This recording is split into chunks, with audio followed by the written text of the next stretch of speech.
Bonjour à tous, je m'appelle Monier Julie, j'ai 18 ans et je suis en première année à l'IESEG à Lille. Je fais également partie de l'association l'IESEG Ambassadeur qui a pour but de promouvoir l'IESEG dans des journées portes ouvertes ou des salons étudiants ou aussi sur les réseaux sociaux. Concernant mon parcours scolaire au lycée, donc de la seconde à la terminale, j'ai fait une section européenne. En première, j'avais pris les enseignements de spécialité mathématiques, histoire, géographie, géopolitique et sciences politiques et SES. Et en terminale, j'ai abandonné les mathématiques pour prendre l'option mathématiques complémentaires. Je l'ai plutôt bien vécu. Enfin, moi, ça s'est très bien passé. C'était beaucoup moins stressant puisque sinon, il fallait se déplacer dans un centre d'examen et ça avait l'air d'être beaucoup plus stressant. Ça a été quoi. J'ai pas eu de soucis. Ça m'a pas. Enfin, moi, pour moi, je trouve que ça a bien été géré comparé à d'autres concours. Donc, il n'y a pas de souci pour ça. Non, j'ai pas eu de problème concernant la surveillance. Ça m'a pas trop stressée. Non, franchement, ça a été. Enfin, moi, c'était beaucoup moins stressant au final que d'être dans une grande salle avec plein d'étudiants et passer l'examen comme ça, quoi. Pour les différentes épreuves, donc notamment pour l'anglais et la culture générale, viser la presse, même si c'est quelque chose de chiant et qu'on fait pas tous les jours, faut le faire parce que sur la culture générale, il y avait des questions qui étaient assez difficiles, qui étaient assez précises et c'est des questions qu'on trouve dans la presse ou dans le journal ou dans, par exemple, des articles sur Le Monde, etc. Donc, faut bien lire et puis même revoir l'actualité. Concernant les mathématiques, il faut faire les annales et bien réviser le programme de mathématiques complémentaires pour ceux qui font l'option.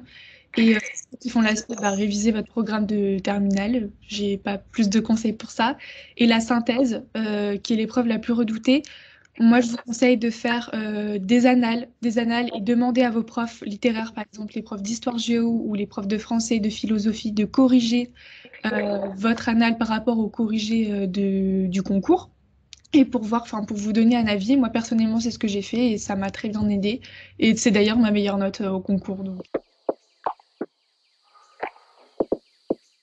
Pour les examens écrits, bah, j'avais déjà eu un petit bouquin Annales 2020 où je faisais toutes les annales de l'année 2019, non 2020, pardon. Et je faisais aussi toutes les annales qui étaient sur le site du concours Access, ça m'a bien aidé. Ensuite, concernant les oraux, moi j'avais un petit bouquin, un gros bouquin plutôt, qui parlait du concours Access et il y avait pas mal de questions types pour un entretien et du coup bah, j'ai demandé à mes parents de faire les examinateurs et moi je répondais. Du coup ça a été, enfin j'ai pas eu de soucis de préparation non ça s'est très bien passé.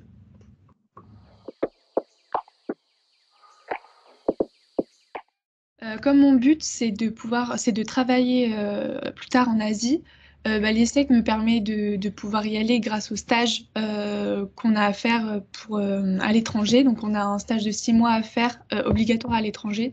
Je pense que je le ferai en Asie, ça c'est sûr et certain. Pareil, en LV1, je fais du chinois et en LV2, je fais du japonais. C'est tout bénef pour moi pour partir en Asie après.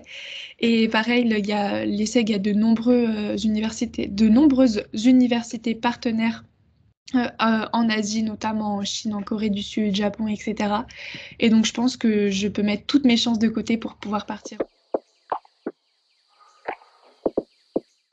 J'espère que mon expérience et mon témoignage vous aura servi et que ça vous stressera moins pour le concours. Et bon courage pour vos révisions et surtout donnez tout pour le concours Access.